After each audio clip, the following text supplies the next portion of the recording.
સુરતમાં સ્થાનિક સ્વરાજ્યની ચૂંટણીનો રંગ જામ્યો છે ત્યારે ભાજપમાંથી કોનું પત્તું કપાઈ શકે છે ચર્ચાએ જોર પકડ્યું છે।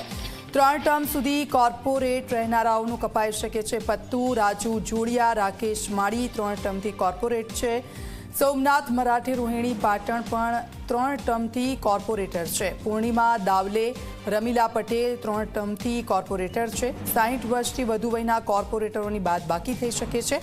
રમીલા પટેલ, નાગર પટેલ, બંસુ યાદવનું કપાઈ શકે છે પત્તું, તો વિક્રમ પાટીલ, કનુ પટેલ, કેતન મહેતાનું કપાઈ શકે છે નામ। સોનલ દેસાઈ, નરેશ ધામેલિયાની 60 વર્ષથી વધુની વય છે એટલે તેમનું પણ પત્તું કપાઈ શકે છે। બળવંત પટેલ, કાંતા વાકુડી કેરનું પણ કપાઈ શકે છે નામ। પરેશ પટેલ, વિનોદ પટેલ, શરદ પાટીલનું કપાઈ શકે છે નામ।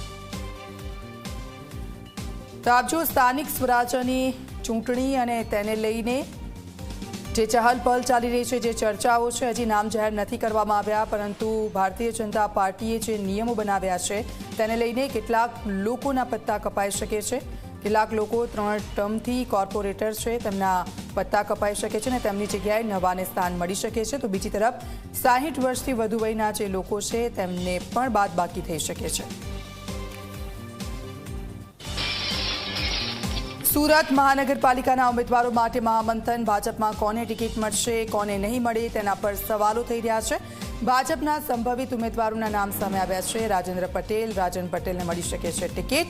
પૂર્વ મેયર દક્ષેશ માવાણીને ફરી ઉતારી શકાય છે મેદાને। હેમાલી બોગાવાલા, સંજય દલાલને મળી શકે છે ટિકિટ, તો દિનેશ રાજપુરોહિત, વિજય ચોમાલને પણ ટિકિટ મળી શકે છે। રાજેશ રાણા, હિમાંશ રાવલજીને મળી શકે છે ટિકિટ। અશોક રાદેરિયા, જીતુ કાછડને મળી શકે છે ટિકિટ।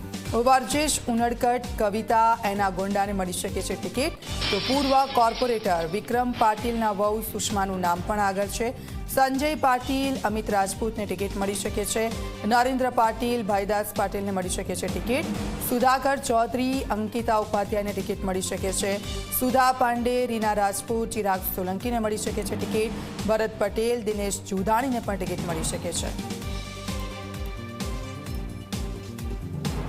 સંવાદદાતા ચેતન અમારી સાથે લાઈવ જોડાઈ ગયા છે, સીધા તેમની પાસે જઈશું। ચેતન, સ્થાનિક સ્વરાજ્યની ચૂંટણી ભાજપે નામ જાહેર નથી કર્યા અને એના પહેલા જ સુરતમાં ચર્ચાઓ ચાલી રહી છે।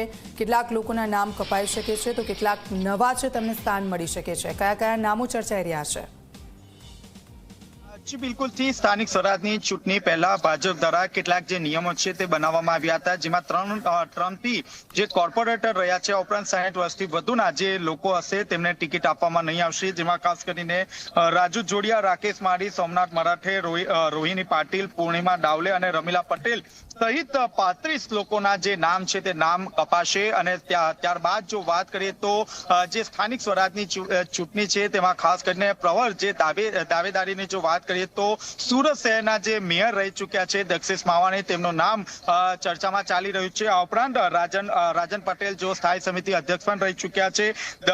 હેમાલી બોગાવાલા, સંજય દલાલ, દિનેશ રાજપુરોહિત, જીતુ કાછડ, વિજય ચોમાલ, રાજેશ રાણા સહિતના તમામ જે લોકો છે તે લોકોના નામ ચર્ચાઈ રહ્યા છે। ત્યારે બીજી તરફ વાત કરીએ તો પાટીદારનો જે બેઠક છે તેમાં ખાસ કરીને ગત ટર્મની વાત કરીએ તો પાસના જે પણ કાર્યકરો હતા તેઓ દ્વારા જે આમ આદમી પાર્ટીના સહારે 27 જેટલી જે સીટો છે તે આમ આદમી પાર્ટી લાવી હતી, પરંતુ આ વખતે જે સિનેરિયો છે તે ચેન્જ જોવા મળી રહ્યો છે। આ વખતે ખાસ કરીને જે પાસના જે ટોચના જે નેતાઓ છે તેને ભાજપનો જે ખેસ છે તે ધારણ કર્યો છે અને ખાસ કરીને અલ્પેશ કથરિયાની જે પત્ની છે કાવ્યા કથરિયા, તેમના દ્વારા પણ જે ટિકિટ છે તે માંગવામાં આવી છે। આ ઉપરાંત જે ધાર્મિક માલવિયા છે તેમના દ્વારા પણ ટિકિટ માંગવામાં આવી છે। મહત્વની વાત છે કે ધાર્મિક માલવિયાની જે પત્ની છે તે આમ આદમી પાર્ટીમાં કોર્પોરેટર રહી ચૂકી છે, જો કે આ વખતે ધાર્મિક માલવિયા જે રીતે ભાજપમાંથી ચૂંટણી લડશે ત્યારે આ વખતે તેમની જે પત્ની છે તેમને ચૂંટણી નહીં લડે તેવું મન બનાવી રહ્યું છે। પરંતુ હાલ જો સમીકરણની જો વાત કરીએ તો કેટલાક